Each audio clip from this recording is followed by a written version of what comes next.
Hello, and welcome to Writers Group Therapy. I'm Tom. And I'm Roshni. We're writers helping writers with whatever writing ailments you might have. Whether it's related to your craft or your career, we can help. Are you ready for your session? The doctors are in.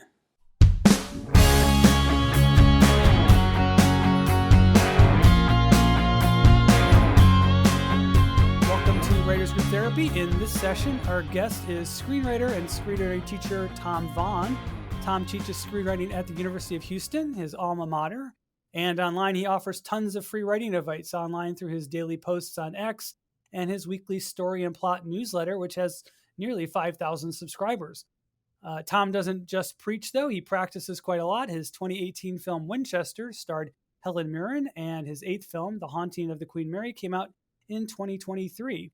He's written for dozens of studios, including Sony, Castle Rock, and Disney, and has worked on screenplays for actors like Jane Seymour, Matt McConaughey, and Nicolas Cage, among others. Welcome to the show, Tom. Thank you so much for having me. I like that introduction. Oh, yeah. I am a writer, so I do it occasionally. I'm so glad you're on the show. I came across you on X recently, just in my For You kind of thing, like recommendations. Oh, great. And you had posted about writing a main character with a flat arc, which I have projects like that. So I was immediately intrigued. I found it super interesting and insightful, very brief, but right to the point and very helpful. And so I looked into you further, and I quickly discovered you were a great source of writing tips and advice, and thought we had to have you on the show, and hopefully other people can, benefit from your wisdom as well. So I appreciate it. Yeah. So how long have you been teaching and providing writing advice to, I don't know, I guess hundreds of students so far? Well, I've been teaching about 22 years. I've been writing professionally about 28 years now. I joined the Writers Guild, I think, in 96, I think. And about 6 years in as a professional, somebody asked me to teach this random class. And I was a little on the nervous side. I'd never really taught before. And I think a lot of people teach screenwriting who maybe shouldn't be teaching screenwriting. And so I was nervous. I didn't want to be seen as one of them. But I went in and ended up really enjoying it. I had so much fun doing it. I felt like I was good at it. And that always makes something more fun to be good at it.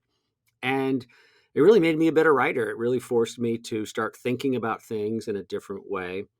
How do you communicate these things that you've been doing naturally? I was mostly self-taught as a screenwriter. I had a very good writing teacher. My playwriting teacher was Edward Albee. And Edward Albee, while was significantly more talented than I will ever be, but the downside for Edward was that he didn't always know how to communicate that. He was not as much of a craftsman because he was just so gosh darn talented. He could just rely on his talent most of the time and wasn't that great at communicating these things. But what he did give me was a great deal of confidence. And that was huge for me, was to have that confidence that I can do this. So I was mostly self-taught with a couple of professional mentors. So turning that around and starting to teach was a challenge. But what it ended up doing was, like most teachers, I always say, if you really want to learn a topic, teach it. What it really does is it forces you to verbalize why you do certain things. And as a result, it takes you out of that talent mode and more into the craftsman mode, more into the tools mode. So this thing that may be accessible to you at one day or another, or may not be accessible, now that you're actually verbalizing it, you're giving some reasons behind it and when it's appropriate and when it's not appropriate. It ends up being a tool that you can access at any time. And now you have it available to you any day that you need it. And so as I taught more, I'd become a better writer. As I'd become a better writer, I'd become a better teacher. And now I consider myself pretty much a writer and a teacher. As I learn new things, it goes through that filter of, well, how do I teach this? How do I explain this to others? It forces me to understand it better, but it also makes me a significantly better teacher. I was just talking to the chair of the department here at U of H, and I'm struggling with because I've got what looks like 2 movies in production in the fall. This coming up fall, and Wow. um, it's going to be hard for me to keep up my teaching here at U of H. But I was very clear. I want to be teaching at least one class until I retire. I enjoy it so much. It's such a part of my identity now to be a teacher along with a writer, that I'm just gonna keep doing it and hopefully keep getting better. That is so awesome. And congratulations on having 2 productions in the works. That's awesome. Yeah, we will see. Everything can fall apart, but Oh it, yeah. it Oh it yeah. definitely there's a very good chance I'll have my best year ever this year. So that's very exciting. All the fingers crossed for you. Yeah. Yes, Knock exactly. on wood. Fingers Knock wood. crossed. Yep. So that actually makes me wonder. So we actually had this discussion off podcast because you're U of H, I'm from MSU, and our big screenwriter claim to fame was Jim Cash, who did Top Gun. Sure. Now Yeah. he had a writing partner who was here in LA to do the networking and stuff like that, and he just taught in Michigan State. I don't even know if he ever stepped foot in LA. Yeah. Do you have like a teammate who's doing the legwork in LA, or how did you pitch from Houston since you're Well, not it's really in a market? yeah, and it's very different now. I used to fly back once a quarter minimum. I spent some time writing or flying back every month. But since the pandemic, it really, people are so much more comfortable with Zoom calls. And my writing partner lives in Atlanta, and she, uh, we wrote a lot of stuff together in the 90s. And, she got married, she had kids, and she had left the business for a while and remained one of my closest friends. But now that her kids are off to college and she's more available now, we're very excited we get to write together again. So I'm in Houston, she's in Atlanta, and no one really cares. No, it doesn't really make any kind of difference at all. It does help that I have lost a lot of interest in open writing assignments. I write mostly on spec now. Um, Open writing assignments are really, really, really tough, and the business is contracting. And so you've got so many people just, you know, like the last writing assignment that I won, where I got the job, there was 31 other writers pitching for that job. Oh my word. And yeah, Wow. it's too much. It's too competitive. The odds are not great. And because I live in Houston, because I teach a little bit on the side, I don't have that financial pressure of always having to get an open writing assignment. I make enough money with specs. I will get a movie made every couple years. That will be a good check. And as long as I manage my money and I keep working, and I am okay. Thank goodness. But the effort it takes to go after open writing assignments, and if if they don't know ahead of time they kind of really want to hire you, and you just have to go through the motions, it's just a struggle. And the TV writers right now are getting really beat up with the lack of production right now. So like, Yeah. thank goodness I'm in features. Yeah. If your writing partner is in Atlanta, is that the market then that you really go for, or you don't really care? It's LA, New No, York, it's whatever. like there is no market in Atlanta. It's just Oh. production there. Yeah, Oh, that's okay. just production. Like your buyers for material are all still in Los Angeles. Ah, okay. Cool. Very So cool. so for those of us that, are not full-time screenwriters, like we all have our day job, so to speak, and we have other obligations that distract us from writing. Other than following you on Twitter or X, what are some ways that, we can weave writing into our daily routines that keep us in that mind frame? Yeah, that's a great question. I get this question a lot. You had mentioned the weekly email that I have at storyandplot.com, and uh, I it's basically a screenwriting lesson every Tuesday. But I think the first one we did out of the new year was like how to be more productive when you're not writing full time. And so like we went through like all these different steps. Uh, for me, this is kind of something I really push on my students is training your mind to stay in that zone.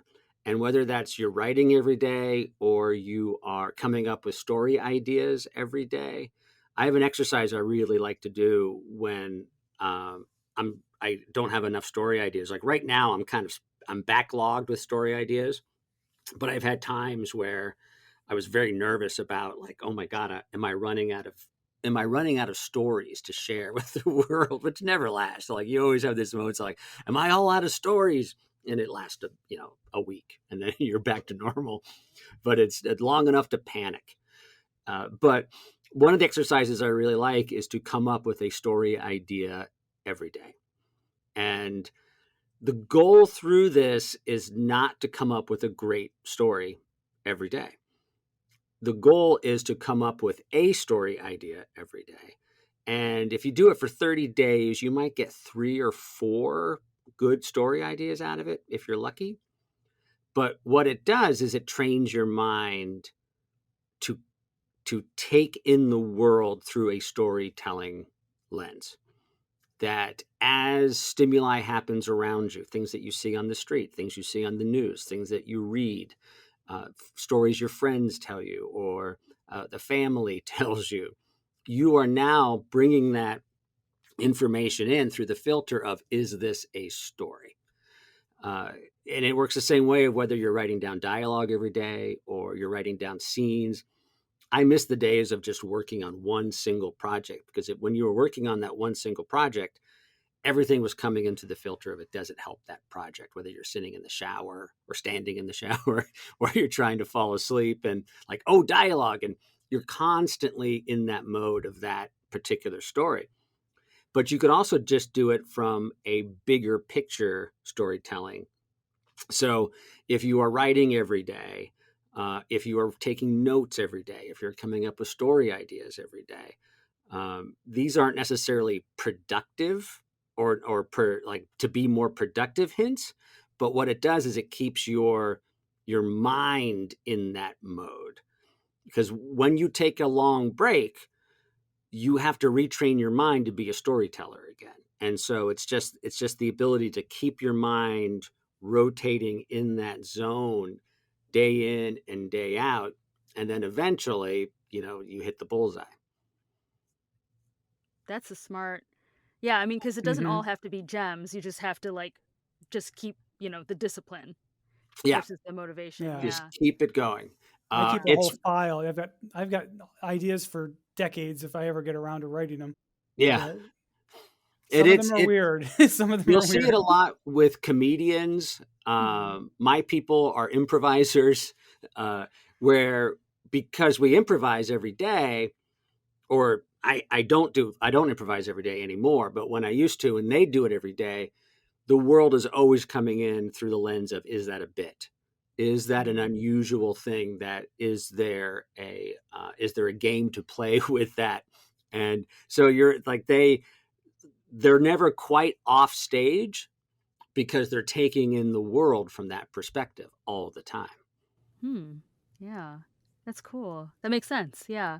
I was going to say, so you've been teaching, you said 22 years? 22 years, yeah. 22 years. So I'm curious, as you see the students come through, what kind of trends do you see in writing or how the students think in screenwriting versus what has stayed timeless? Um, well, so far the principles have all remained timeless. That hasn't changed. And when I say I've been teaching for 22 years, I've been teaching on the side for 22 years. I've been teaching here at U of H since 2019. So that's been a different journey of working with, say, like when I was teaching in Los Angeles, I was teaching improvisers, I was teaching TV writers who wanted to learn feature films, teaching actors who wanted to transition to screenwriting, and they were, for the most part, a very talented group, particularly the improvisers from the Upright Citizens Brigade. That's kind of the community I taught in. Woohoo! UCB! That's where I went to school too. That's awesome. Oh, Okay. great! Yeah, Carry I'm on. sure. Did you go in New York or in LA? LA, but when you were talking about the game, I'm like, "Oh, yeah, okay, so All this makes right. sense. Yeah. Alright." And so what years were you taking classes at UCB? I did a little bit before the pandemic, like maybe 2015, 2016. And then with the pandemic, this sounds so bad, but because the world shut down, it was the perfect time to take class because I Mhm. couldn't usually because it was like during my work day, right? So now I have nothing but time. And so I just plowed through the whole curriculum and I had Oh, so much great. fun. Such a Great. great, Yeah. yeah, great Yeah, we school. were there around the same time. I know it's slightly off topic, but I'm curious. Do you remember any of your teachers? Oh, golly. Drew was my 201. Oh, wow. I'd have to look them all up. Drew DeFonso Marks? Yes, yes, he Yeah. was my 201, Yeah. and I cannot Drew, I remember consider all of Drew a them. mentor. He's good, he's really Yeah, good, him yeah. and Tony. Tony, his partner is a good friend of mine, Oh, and wow. I really look up to Drew and as an improviser and as a person, and really think of him as a bit of a mentor when it comes to improv. Oh, that's so wild, oh my Yeah, gosh. I'll yeah. I'll See, go look at my resume and see who I had see, 'cause I'm there's 4 of them. I'm a rival in the improv world too because I did my improv study at Comedy Sports. So Oh, a yeah, little short form. All right. yeah, I did some short form stuff. So So and then the last 5 years I've been teaching at U of H, and so that's a very different experience because you're getting 20-year-olds, 23-year-olds, and they don't even know what they like yet. Like they don't know if they want to be writing. They don't quite know. They're getting exposed to it for the first time, and it's such a different feel to it because people who are in LA, they are there for the career. And some of them are already making money at it. Some of them are already professional writers and just want to learn feature films. And here at the U of H, a lot of them never even thought of it as a career. It just didn't occur to them that this was a viable career for somebody because they never met anyone who was a professional writer. They never met anyone who did it for a living, and so it always to them seemed just a crazy far fetched dream that was inaccessible to them. And so that's been a real joy to me as a teacher here of when we break it down and we simplify it and we show the building blocks and we show how doable it is, seeing those light bulbs go off and they start and of course I'm teaching and they meet someone who's made a living at it for almost 30 years, they start to see it as a possibility. And I think that's always been like a really big part of knowing somebody in the business, of whether it was like your father was was a actor or your father was a writer, was it shows that it's possible. And when you go into this business thinking it's possible, it's such an advantage to so many talented people who never even think about it, never consider it. Like, well, that's impossible. I would never do that. But if you already know somebody in the business, you don't think it's impossible. It's very possible. Your hmm dad's doing it, your aunt is doing it, your uncle is doing it, something like that. And so, that ability to not be intimidated or scared by it is a huge advantage. And then you get people who've never known anybody, and it just feels like this huge, far distant fantasy. Yeah. Well, yeah. that's awesome. I mean, especially because 'cause I'm from the Midwest, Tom's in the Midwest, like, they're not the normal centers of industry for entertainment, and so, yeah, you're right, it does seem like a random pipe dream because that's not what people do. We become doctors and lawyers and stuff, Right. like Accountants and yeah. exactly, yeah. Yeah, and it's for a lot of people, it's like trying to be a pro football player or something. There's you think it's like there's only a very few people that can do it. Yeah. But Yeah. writing is something everybody can do, really. Whether you can sell a script is another question, though. Yeah, and just getting better as a writer is a skill. But you're right, like you may not sell a script, but storytelling is very profitable. Storytelling, whether it's in marketing, advertising, whether it's giving speeches, convincing people in sales, like there's so many advantages to knowing how to evoke emotion from other people. It doesn't have to be in screenwriting when you develop that skill for that to be an advantage. Yeah, that was just one of your recent tweets too. Was about how your job as a writer is to evoke emotion Yes. from your viewer or reader. Yeah, I'm going to give our audience a little taste of one of your recent tweets because it leads to a question I have. So recently, you tweeted a quick note about screenwriting contests. A screenplay that makes the finals in a reputable top five contest mean it's likely pretty good.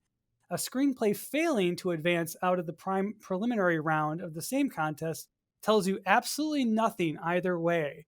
I love that. That is the perfect explanation of a contest.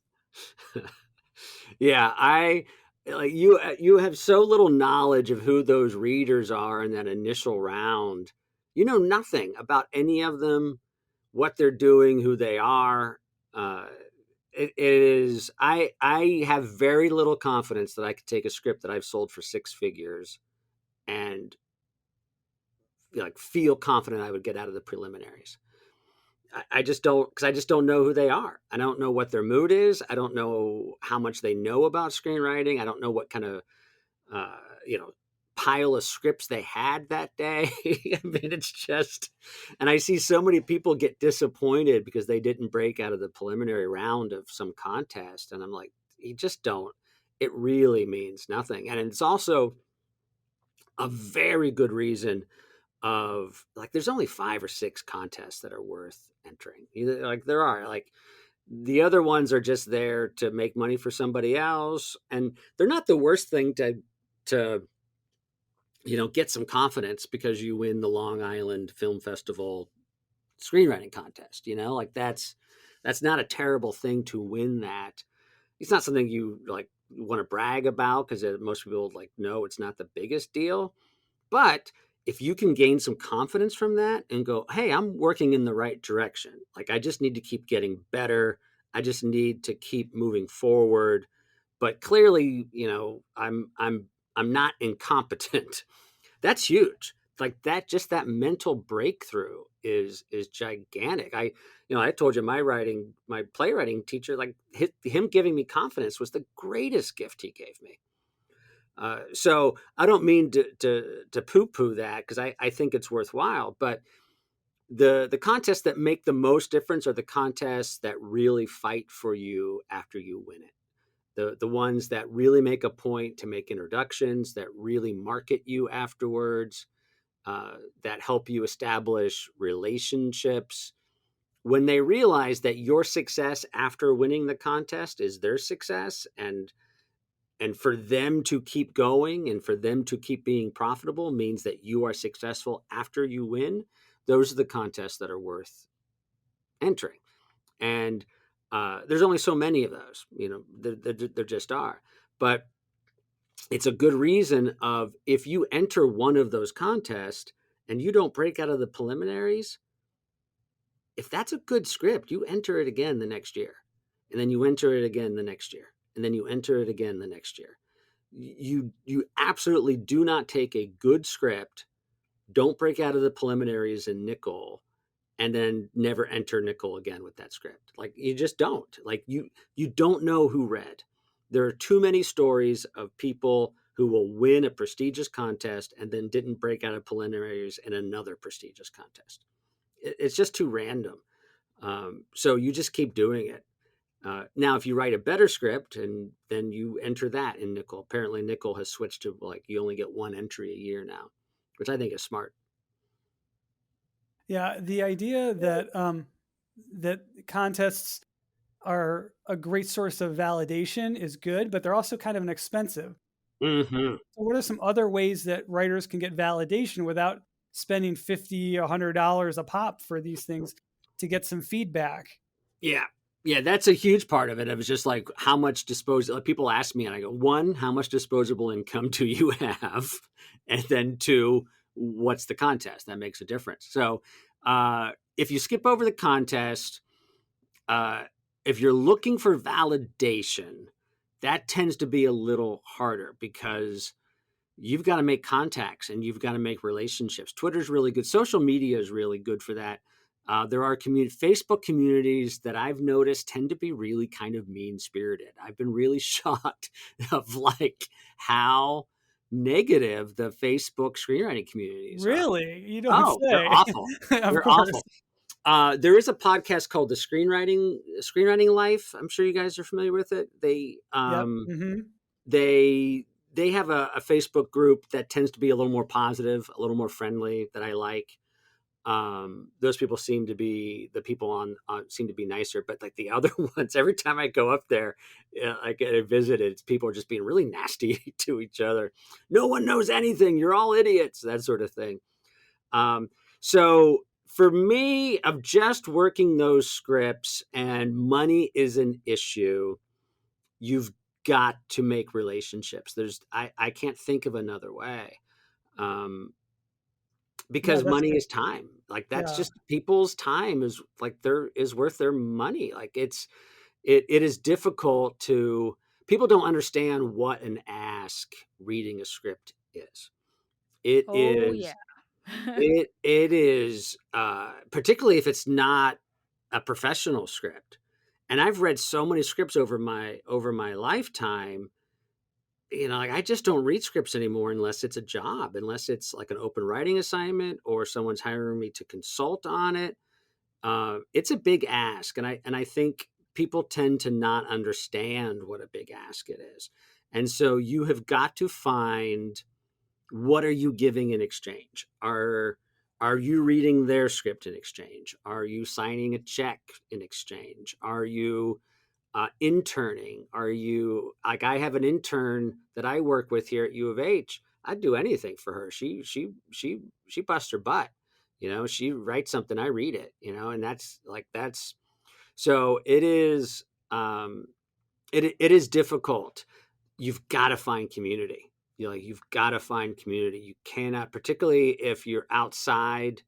Not particularly outside, but it's harder if you're outside LA to find like-minded people, and that's what makes the internet so great. Is like I'm working with a writer that lives in Canada that I met on social media. I'm working with a writer that lives in Seattle that I met through social media, and I have one of my former students at U of H. I'm working with them on a project, and two of those were social media, and one was an in-person relationship. But all of those were built relationships before we started working together. Wow. Um, yeah, so that's key of like who are your people, who is your community. It is a wonderful gift the internet has given us, along with like such horrible things, but the ability to connect with like-minded people from a distance is, um, should be embraced. I was just gonna ask, I think you might have actually answered it already though, but for people who are outside of an industry center, like your students, right, at U of H, Mhm. how do they know when it's time to go to an industry center? Yeah. A lot of times, this is just my opinion, and it is biased because of my own experiences, but it depends very much on what you want. If you want to write television, you probably need to move to LA. I don't think that has changed. The struggle is that it's even harder than ever right now in the TV industry, and there's a lot of people who are you know uh, looking for work in television right now. So as someone new, is it best to move to LA now? I tend to think for the most part, until you get some traction with a script, stay where you are. Until you have a manager or an agent, until you are offered a job of some sort, you've got to have some reason beyond your own gut feeling of why you're ready to make a living at this. Because a lot of people don't like it. It is not just about, am I making money at this? It is, are you making enough money that you are making enough for other people as well? that you are making 10% for your agent, 10% for your manager, 5% for your lawyer. Like that's tough. Like that's tough. Um, and a lot of people are somewhat, I think, overestimate how ready they are. They tend to overestimate how ready they are. And the thing that they don't want to admit is that professionals know fairly quickly whether you're ready or not. Like, we don't even have to read your script. Like, you can just tell me your log line and I can know whether you're ready or not. Mm. And we write people off so quickly. So, because there's just, the numbers are so quick, and you're not necessarily accurate all the time. Like, there could be someone who's totally ready, and for whatever reason you misjudged it, and you judged a book by its cover. But 99% of the time you're absolutely right. Like, I can tell just from a couple emails of, okay, you think you're ready but you're not ready. What's that log line? Yeah, you don't get it. Like, Mhm. it is, um, it is readily apparent when you've been in this business for any length of time, like, who is ready to take the next step. And people tend to think, because they feel good, or they like what they wrote, they don't know how competitive it is. They have been somewhat sheltered, and they tend to go, like, if that movie got made, well, certainly my script can get made. Which is the amateur's comparison, because they don't know how hard it is to get a movie made, and how many bad things can happen from inception to release. And there was a great line, is not my line. Um, I wish I could give proper credit to him, if whether it's Swift and Shannon, or I can't recall, but they said something to the effect of, you most people don't realize how good of a writer you have to be uh, to have that many bad movies on your Mhm. resume. So, yeah, I'm paraphrasing, but it is because so much goes wrong. But if you are the one who is constantly creating the initiative to get a movie made, you're pretty good. and and then things tend to fall apart from there for whatever reason, whether it's IP or a director, or um, um, things going wrong in production, or whatever it is. But um, my feeling, for the most part, is 99% of writers right now, their job is to get better. And they tend to think of, what do I do to get an agent? What do I do to get a Mm. manager? What do I do to sell this script? And they are still very much in, how do I get better mode? How do I get better? How It's not, how do I sell this script? It's, how do I write a script that will sell? Those are Yeah. very, very different questions. Yeah. I see that really as a truism, because I think once I moved out of LA, I spent 9 years there, and I moved back here to Cleveland. I feel like I switched into that mode. Like, I was swimming upstream so hard in Yeah, LA, and I didn't even have time to think about, and I was just trying to survive. I didn't have time to think about the am I good enough kind of stuff. But once I got out of LA and had some time to breathe, and I started looking back at my scripts, and I started working with another writing group, and I really felt like, oh, now I really like feel like I'm making improvements. That's like, I'm yeah, really, the last 2 years have been really great, and I feel like moving to LA, I don't think it was a wrong decision. I learned a ton while I was there, sure. but I do feel like it's, if you're there, you got to be there ready to go. So make Yeah. sure you're ready before you dive into that deep, deep end.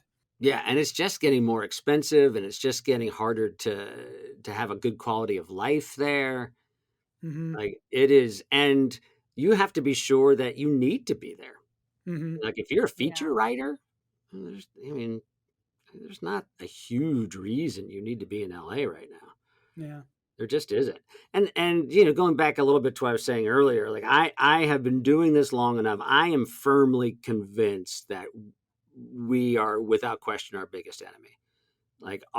We are the ones who get in our way more than anything else. And we tend to blame the system. We tend to blame others. We tend to, other people don't get it, or, whatever it is, but it's us. Like we get in our own way. I spent the first 10 years of my professional career really, uh, telling myself that my laziness and my stubbornness was artistic integrity. And, uh, Is that what we call it? Okay. yeah, yeah. And it was just me not just being insecure, being scared, um, uh, getting in my own way. And if I was more in a learning mode, because I had great breaks early on, I was very, very fortunate. I had great agents, I had great managers, I was a very good writer, and was given opportunities, but pretty much every single one of my stumbles was self-imposed. And it was only later where I started to like really look back of like, I would rather be teachable. I would rather be teachable than, um, uh, stubborn and insisting I was always right. Mm. And I have noticed the writers that make the biggest, best strides are the ones who remain teachable. And I still, to this day, every single project, I try to make that choice of where am I going to grow on this project? What am I going to do on this project that is going to move the needle for me? When I get done with this, in what area am I going to be better? And you operate that over any kind of stretch, it is a cumulative effect. And it's why I can write in thrillers. It's why I've got the two movies that are coming out in production in the fall. One's an action comedy, and one is a straight out horror. And then the third one, if that happens, that's a traditional thriller. And I can hit these different genres because, one, I love those genres. That's the huge thing, is like you have to love the genre. But because over the years, just hitting that little bit better here, a little bit better there, a little bit better there. Every couple of years, you make a huge stride, you make a huge leap, and then you're back into a little bit better, a little bit better, a little bit better. But the writers that I have found that are self-satisfied, that feel like, I just need to find the right people, I just need to find the right person, the right agent, I just need to find the right people to read my stuff, those tend to be the ones that don't go anywhere. Yeah. Wow. Well, I feel like we have to say to be continued, because this has been a wonderful talk. And I think we could have you back on the show every month or two, because I'd love it. you Yeah. have a I think it's lot to great. share. It's been fantastic. I really hope people will look you up and find out more about you. Tell us a little bit about storyandplot.com, what people can find there, and where else they can find you online and learn more about Yeah, what you thank you. do. Yeah, about a year ago, I decided to start taking that part of my teaching seriously, as far as like just spreading the word and getting the word out. And so basically, social media is the primary way I try to introduce what I do to people. And I really put a lot of effort into it. My goal is to have very practical, very helpful, immediate help on a daily basis. I want my free stuff to be as good as everyone else's paid stuff. And when you're ready and you decide that you want to work with me, take one of my classes, then the goal then is just to be transformational. So I put a lot of effort into the free stuff. You can find me at storyandplot.com. And then after you follow me for a month or so and you read my emails and you feel like we're on the same page as far as values and storytelling, then I have some online asynchronous classes, take at your own pace, that are always available. Cool. Well, thank you so much. Do check out storyandplot.com and at storyandplot on X, and look for Tom online. He's there every day pretty much. And follow us at wgtherapy.com on X and Instagram, and visit writersgrouptherapy.com for more episodes.